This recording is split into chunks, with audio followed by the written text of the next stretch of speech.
O presidente Lula mantém vantagem sobre o senador Flávio Bolsonaro, segundo pesquisa Meio Ideia divulgada hoje, quarta-feira. No primeiro turno, estimulado com Flávio, Lula marca 40,4% e o senador do PL tem 32%. Ronaldo Caiado, que é do PSD, aparece com 4%, seguido por Romeu Zema, do Novo, com 2,5%. Aécio Neves, do PSDB, e Renan Santos, do Missão, com 2% cada um. E Augusto Cury, que é do Avante, aparece com 1,5%. Brancos e nulos, aí nessa pesquisa, nesse momento, somam 4,1%. E os indecisos, ainda é um número grande, 9,5%. Ciri Cacheta.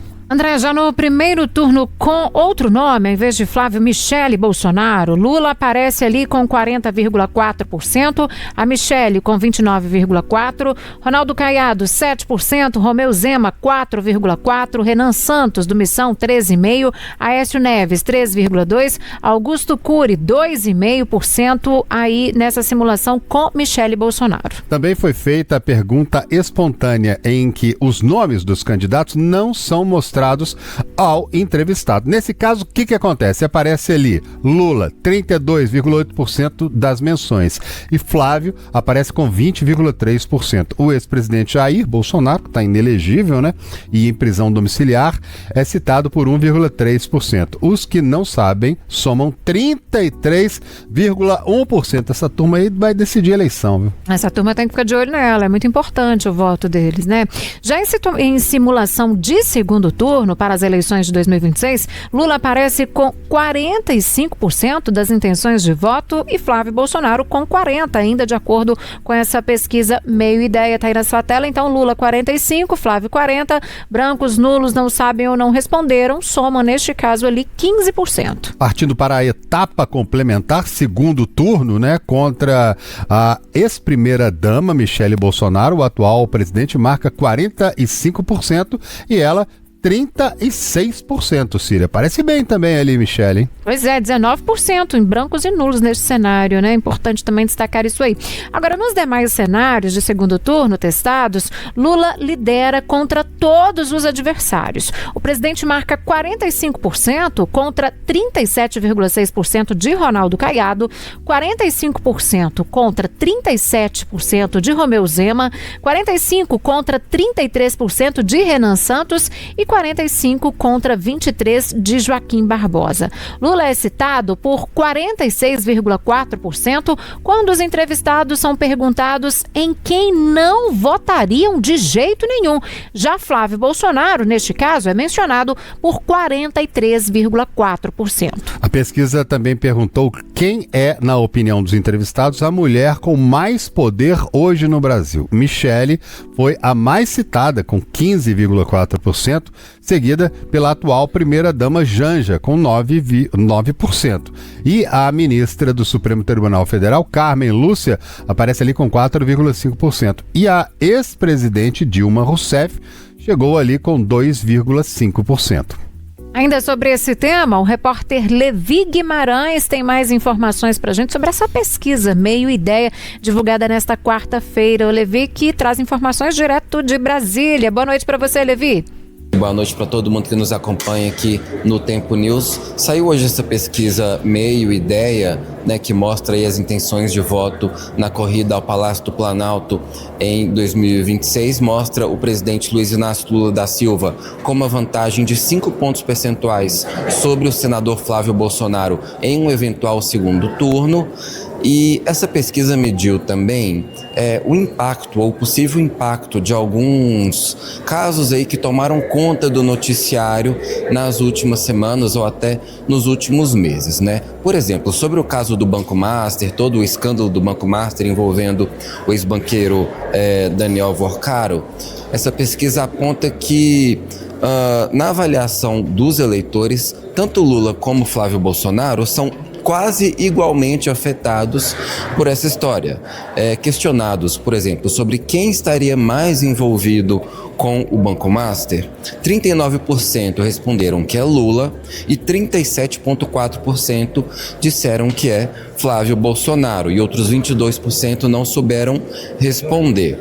Bom, nessa mesma seara, a maioria dos entrevistados, 56%, disseram que acompanharam de alguma maneira aquela investigação que mirou o ex-líder do governo Lula no Senado, o petista Jacques Wagner, e que investigam um suposto elo entre Jacques Wagner e Daniel Worcaro. E dessas pessoas que acompanharam esse caso, para 17,3% isso diminuiu a chance de votar em Lula.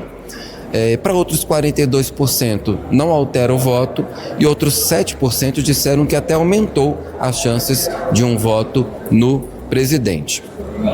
O Instituto também perguntou sobre aqueles áudios de Flávio Bolsonaro em que ele estaria pedindo dinheiro a Daniel Worcaro para financiar o filme sobre o ex-presidente Jair Bolsonaro, o filme Dark Horse, né? Para 29% dos entrevistados, isso diminui as chances de votar em Flávio Bolsonaro, enquanto para 6% isso aumenta as chances de um voto no filho de Jair Bolsonaro, e para outros 36% essa situação não altera a decisão. E, por fim, também foi questionado sobre, os entrevistados também foram questionados sobre aquele vídeo da ex-primeira-dama Michele Bolsonaro, em que ela diz que foi desrespeitada por Flávio Bolsonaro e faz diversas críticas aí à postura de Flávio.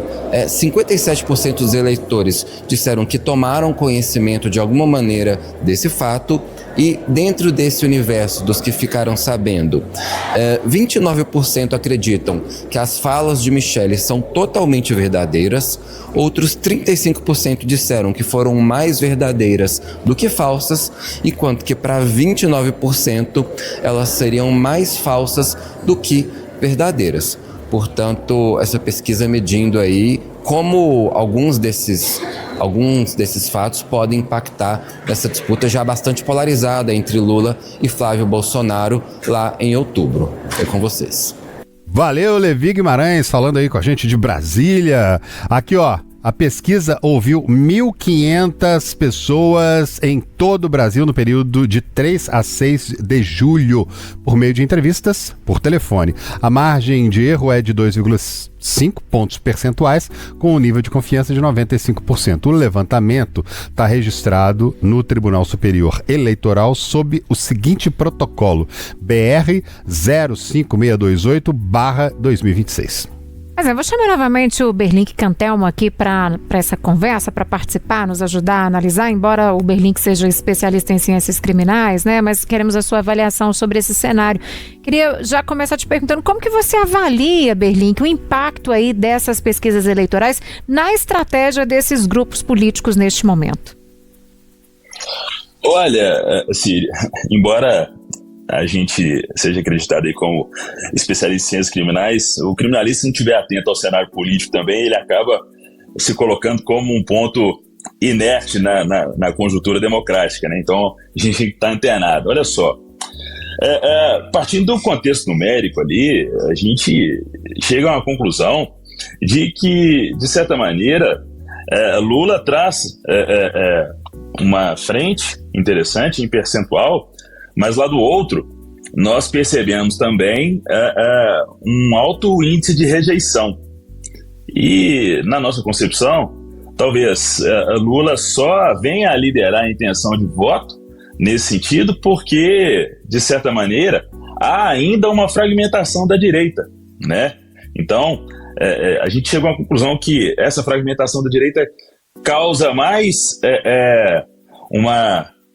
na verdade, a aproximação de Lula de uma bandeira de liderança em razão de uma fragmentação, na verdade uma desfragmentação ali da articulação da direita, do que efetivamente um entusiasmo da população com a gestão. Agora, no campo pragmático, nós sabemos que, historicamente, esse tipo de pesquisa dita o tom das eleições, mas que, no fim das contas, tudo se resolve na medida em que as chapas são efetivamente homologadas após as convenções partidárias e os tempos de televisão começam a ser efetivamente utilizados, incluindo os debates a Síria. E acredito muito que esse ano nós teremos uma série de questões a serem dirimidas e elucidadas nesses debates, considerando todos os candidatos, mas é lógico, mantendo ali os holofotes em Lula e Flávio Bolsonaro, sobretudo em razão de uma série de questões relacionadas a tarifaço, a essa conjuntura das audiências públicas realizadas ontem e anteontem nos Estados Unidos, a essa possibilidade do Brasil ter que recorrer futuramente, após o dia 15 de julho, que é a deadline, a data final para Donald Trump decidir a questão do tarifaço, se mantém ali nos 25% e com a lista dos produtos exportados pelo Brasil e importados pelos Estados Unidos como sendo alvos desse tarifaço. Enfim, considerando que o governo brasileiro em algum momento, tanto do ponto de vista técnico, mas quando do ponto de vista político, vai ter que se manifestar de alguma maneira, e considerando que o governo Lula vai ter que buscar a OMC para algum tipo de apelação ou recurso, caso Donald Trump mantenha ali o tarifaço, e isso, de certa maneira, vai ser alvo de uma série de escrutínios e de destaques nos debates, tanto Flávio se pautando em razão de ter participado das audiências públicas e o presidente Lula, de certa maneira, adotando a narrativa de que tudo isso só acontece porque a família Bolsonaro pressionou o governo dos Estados Unidos. Na verdade não pressionou, mas se articulou ali com o governo dos Estados Unidos para promover uma reprimenda ao Brasil e a ministros da Suprema Corte e com lei magnífica e por aí vai. Mas enfim, cenas dos próximos capítulos. É certo, é isso aí. O Berlim, o Ed tem uma outra pergunta aqui pra gente tocar, mas antes eu quero pedir pra você que tá assistindo aí, ó, você que tá nos acompanhando agora, 7h42 vai marcar agora, 8/7/2026, deixa o seu like aqui embaixo. Deixa um like, deixa um joinha pra gente aqui. Tem 72 pessoas já deixaram. Vamos chegar a 100 aqui hoje. Deixa um joinha aqui pro Tempo News. Passar a palavra de volta pro Ed aqui.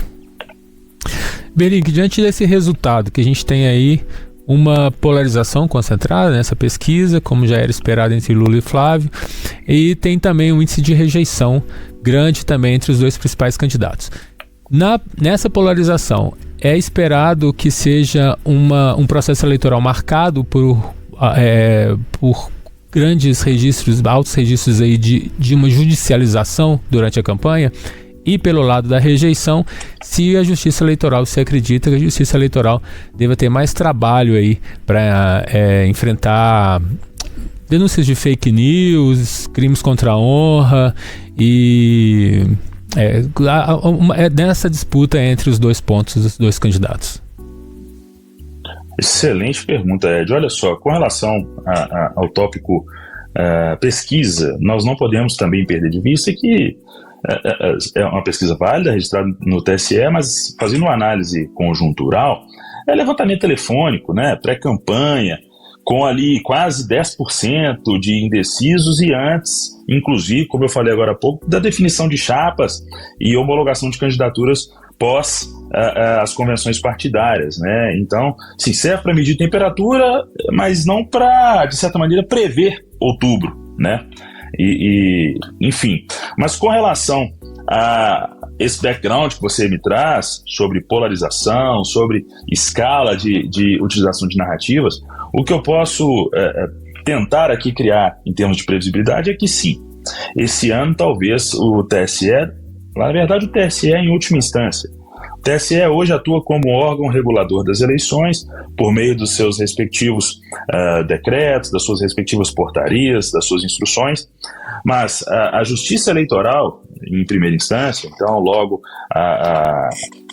o Tribunal Regional, os tribunais regionais eleitorais nas suas respectivas zonas eleitorais terão vários problemas, sim, mas não só em razão da polarização, não só em razão dos extremos, né, e nem tampouco em razão da direita e da esquerda, mas em razão de uma série de outros fatores que caminham nas adjacências, que são subjacentes à polarização. Eu digo isso me referindo ao advento das redes sociais, ao advento do aumento da tecnologia, ao advento do aumento da capilaridade e da rapidez da propagação das informações, sobretudo das informações falsas, né? Então, acredito que a grande batalha nas próximas eleições vai ser, de fato, combater não só fake news, mas combater também algo que, de certa maneira, ainda é imprevisível em razão...